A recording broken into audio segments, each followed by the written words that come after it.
so fast. Oh, now the power of Styles. My God. You gotta be kidding me. You gotta be kidding me. Yes, he did. AJ Styles just did that.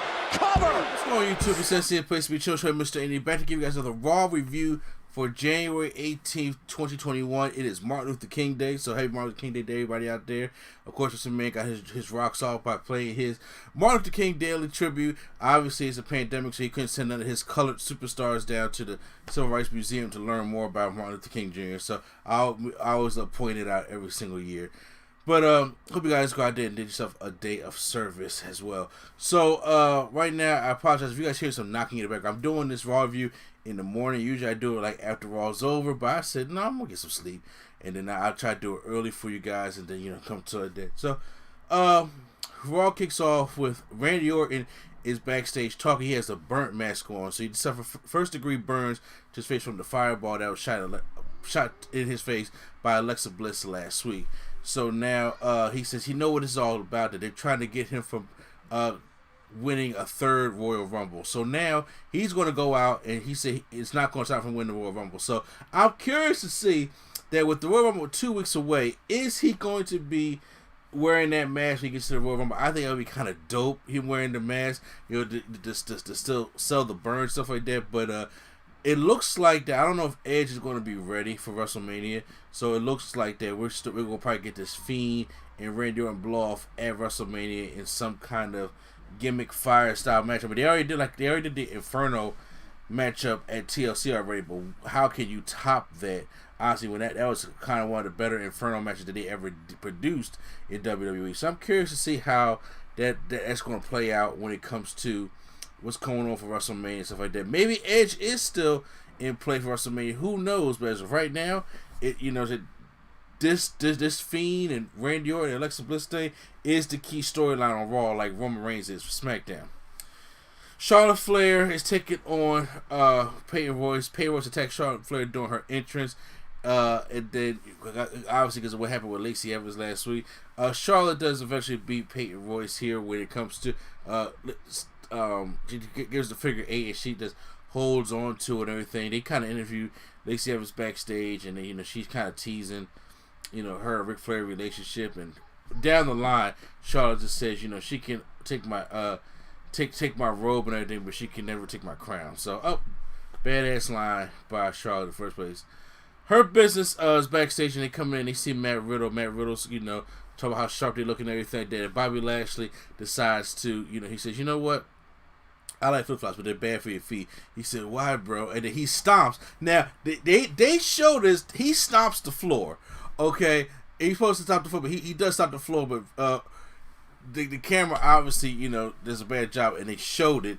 And so, but, Riddle sells and everything like that, so they're going to get ready for their match later on. We got Xavier Woods taking on Mace from Retribution. Kofi suffered a broken jaw from Cedric Alexander in a Hurt Business matchup, so now he's been out. So now it's just Xavier Woods, and now I guess he's going to be the sacrificial lamb to Ricochet, to Retribution, like Ricochet was. So Mace and Xavier Woods have a pretty much normal matchup, but there was nothing really special here.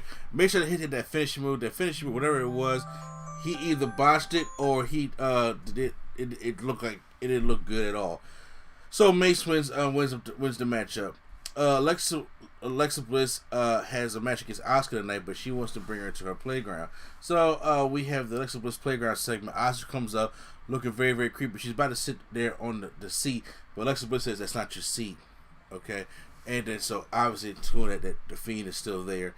And Asuka looks a little creeped out, but then she says, who's supposed to have fun? She plays the music and dances around a little bit, but then Alexa's getting very angry. She says, stop it.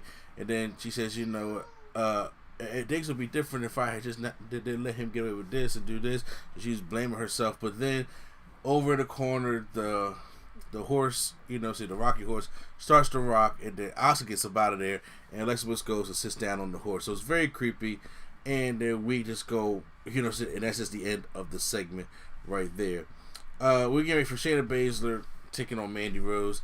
Shayna Baszler is winning the matchup against Mandy Rose. But can tap out to the Caribou the Clutch, and then her and Nia Jax having some words outside about their partnership, their friendship, and everything like that, I guess. And then Dana Brooke gives a double drop kick to Nia Jax and Shayna Baszler on the outside. All 4 women will be in the Royal Rumble matchup. AJ is about to go up against Ricochet, and Ricochet tells him he has to win this match to prove that he's able to be in the Royal Rumble. I'm like, yeah, why wouldn't he be? See, I hate when they do stuff like that. Where they try to create a storyline of the guy who's been down on his luck, who's been losing all these matches, and then all of a sudden he wouldn't be in a Royal Rumble.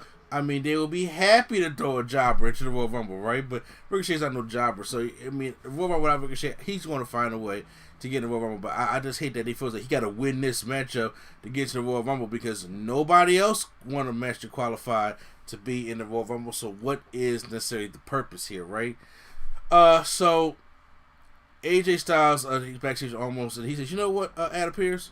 I don't think I like you right now. If I don't like you, almost doesn't like you." So he just stood up to Adam Pearce and stood as he went to a commercial break. But now we're back with AJ versus Ricochet. Good matchup. These guys got some good history with each other. There's AJ's down his knees, and Ricochet does like a backflip, deadlift, German suplex that was a close near fall. I thought he had on that one. He goes, he hits he hits a brainbuster on AJ Styles. AJ about to go for a phenomenal forearm. He turns it to a cold breaker, and then he about to bounce on the rope himself. But AJ tries to catch him in a suplex, right?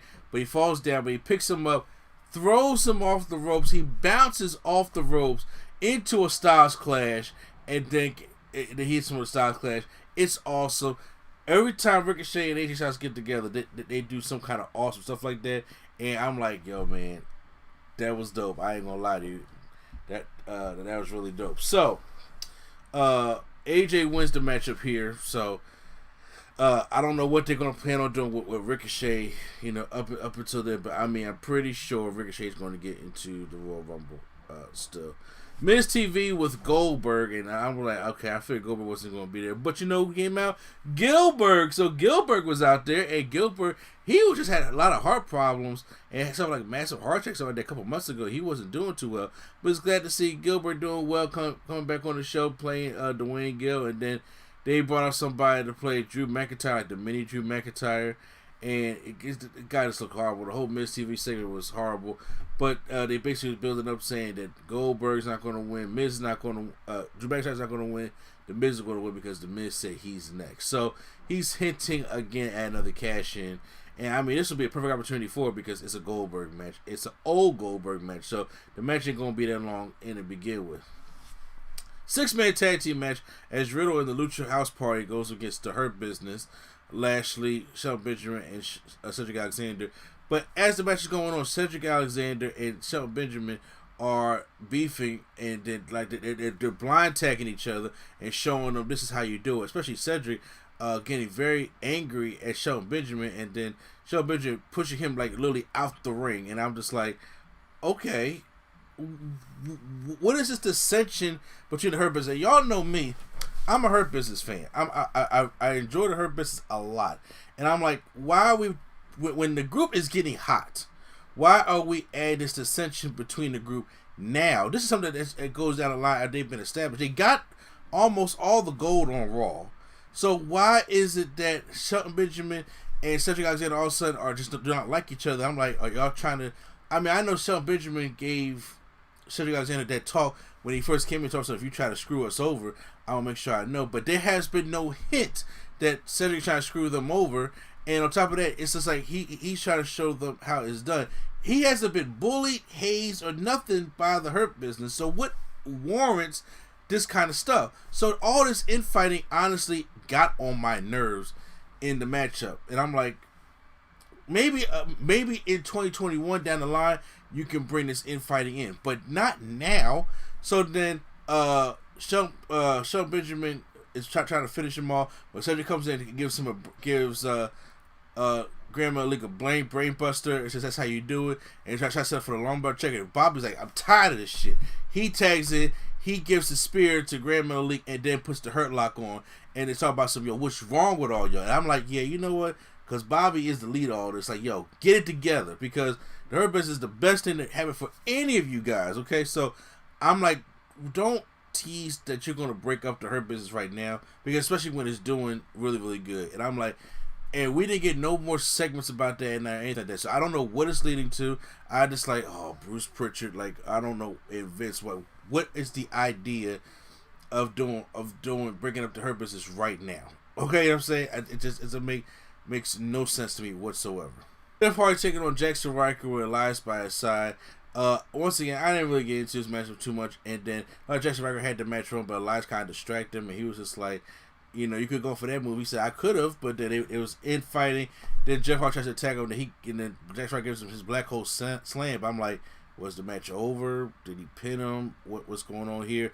I just know this Elias and Jeff Hardy thing should have been over, because Jeff Hardy been won the rivalry with it, and now that this rivalry is making absolutely no sense whatsoever. We get into the main event time as we're getting ready for Alexa Bliss taking on Asuka. So, I thought when it came out, the match is going fine. So, typical Alexa Bliss. I like how she changed her move style because she's a different kind of person. Like, there was that she did a lot of roll throughs. She did like a little steamroll or triple Asuka. I was like, okay, it's kind of cool. But then the Fiend lights come. They go dark. And then when we come back, we're at like dark Alexa Bliss. Her attire has changed. She's in like all black. She has black lipstick on, and she's just staring Asuka down that very serious look. And Asuka is bringing all the. This is one thing I did like what they did with Asuka is Asuka didn't just run scared in the corner and just do fall down there. She was still being Asuka, like I'm still the Empress of Tomorrow type thing. So she was doing all the kicks and everything, but Alexa was blocking everything that Asuka was doing, and Asuka was just like, "What is going on?"